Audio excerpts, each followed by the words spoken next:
Pemirsa, Anda kembali di Breaking News TV One. Kita akan berbincang kembali dengan Pak Farid selaku Ketua Asosiasi Travel Haji dan Umroh. Pak Farid, ini kita akan melanjutkan. Jika dikalkulasi, Pak, ini apakah fasilitas yang diberikan oleh Travel Haji dan Umroh ini akan sama seperti harga sebelumnya sebelum mengalami penurunan?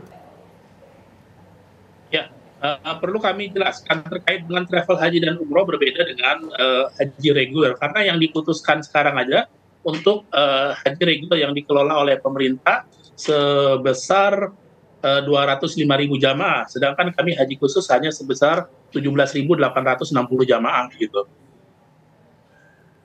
Oke, Pak Farid, ini apakah pengusaha juga akan merugi nantinya atau di tahun-tahun sebelumnya ini memang keuntungannya sangat besar gitu, Pak? Oke, jadi terkait pengelolaan haji khusus yang memang sudah diatur dalam undang-undang mempunyai standarisasi.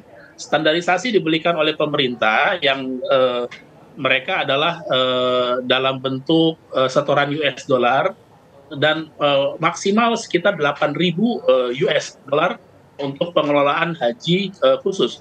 Dan itu mencukupi, tapi rata-rata memang penyelenggara menjual rata-rata 12.000 sampai 13.000 US dollar minimal. Ya, ini yang memang dikelola karena ada beban petugas dan lain-lain yang dimasukkan ke dalam pengelolaan tersebut. Namun kalau untuk haji reguler itu pengelolaannya secara global oleh pemerintah dan itu setiap tahun mereka ditender. Ya, mungkin tahun kemarin dapat harga lebih tinggi, bisa saja tahun ini pemerintah mendapatkan harga perumahan atau akomodasi lebih murah ya, sehingga mereka bisa menurunkan beban biaya tersebut. Begitu. Ini memang tergantung negosiasi. Maka diharapkan negosiasi ini ya memang ya setiap 3 tahun sekali. Pak Farid, sehingga bisa lebih. Oke, Pak Farid, kami juga sudah tergabung dengan anggota Komisi 8 DPR RI, Abdul Fikri Fakih. Assalamualaikum Pak Abdul Fikri, bagaimana Komisi 8 menyikapi biaya haji 2025? Waalaikumsalam warahmatullahi wabarakatuh. Iya, semangatnya sama ya, karena pesan dari Presiden jelas.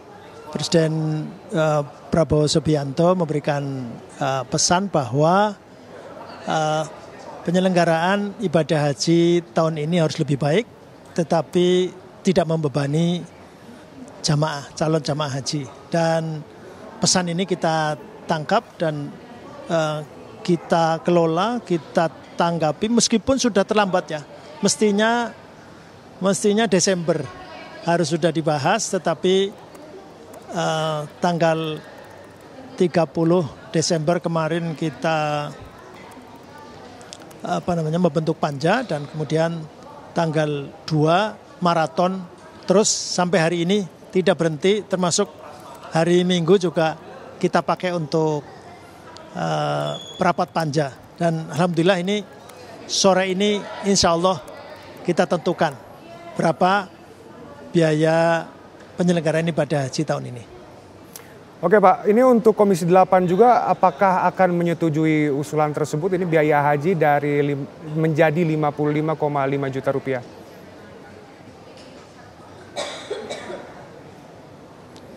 Ya, ini usaha yang sudah kita lakukan ya. Jadi kan menurunkan biaya ini kan tidak mudah ya.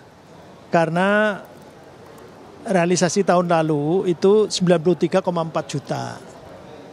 Ini kalau harus turun ini bagaimana caranya? Dan akhirnya ada elemen yang paling besar yaitu penerbangan. Penerbangan itu proposalnya lebih dari 34 juta. Dan akhirnya sampai kemarin siang jam 12 disepakati 33,1 juta. Nah, itulah yang mengakibatkan, saya kira saya tidak bisa menyebutkan satu-satu karena ada 14 komponen, tetapi akhirnya BPIH jatuhnya 89.410. Oke, tadi nah ini Bapak yang dibagi menjadi 2.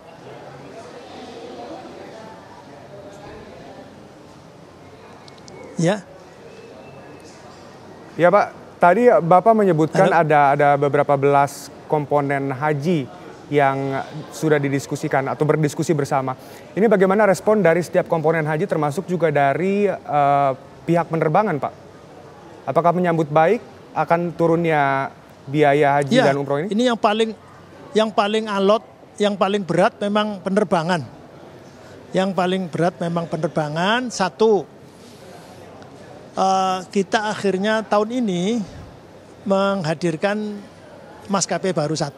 Jadi yang diundang 6 oleh Kemenak, tetapi yang akhirnya memenuhi persyaratan ada 3. Jadi sebelumnya kan hanya Garuda, sejak 1999 melibatkan Saudi Airlines, kemudian sekarang insya Allah kita nanti akan melibatkan Lion Air. Sehingga itulah karena ada bandingan itu, 34 juta yang tidak bisa turun itu akhirnya menjadi 33,1 juta. Dan alhamdulillah mereka menerima semua. Sekarang sudah, dan semua hadir semuanya. Jadi semua direktur utama Garuda Indonesia, direktur utama Lion Air, direktur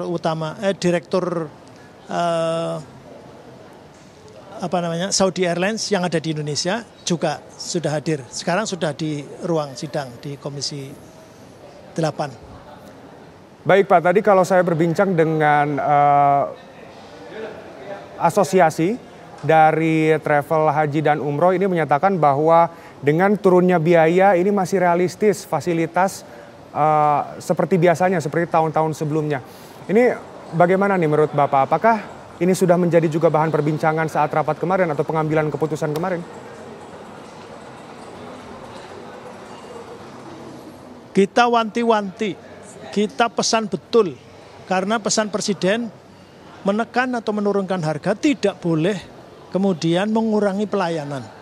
Sehingga yang kita hilangkan adalah elemen-elemen yang memang tidak langsung berhubungan dengan pelayanan kepada masyarakat. Sesungguhnya kita akan merasionalisasikan termasuk pembinaan dan sebagainya yang waktunya sudah singkat. Tetapi ini juga tidak kita lakukan.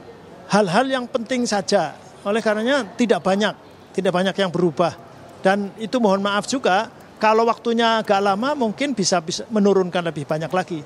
Tetapi karena waktunya sangat singkat, sehingga akhirnya kita pesan tetap dan kita akan mengawasi. Semua pihak harus mengawasi bahwa pelaksanaan haji tahun 2025 ini harus lebih baik pelayanannya. Sungguh pun ada pengurangan, karena pengurangannya sebetulnya bisa kita dialogkan lagi. Oke Pak Abdul Fikri, ini DPR sendiri yakin tidak dengan penurunan biaya yang akan nanti diputuskan? Ini fasilitas dari haji akan tetap sama atau akan tetap baik?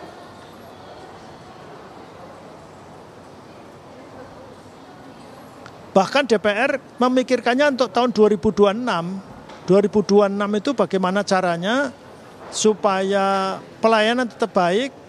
Ini opsi misalnya durasi tinggal di Saudi itu juga belum didiskusikan. Padahal opsi itu ada. Tapi akhirnya tidak didiskusikan karena waktu yang sangat singkat, kita tetap 41 hari. Padahal sebelumnya kenapa tidak?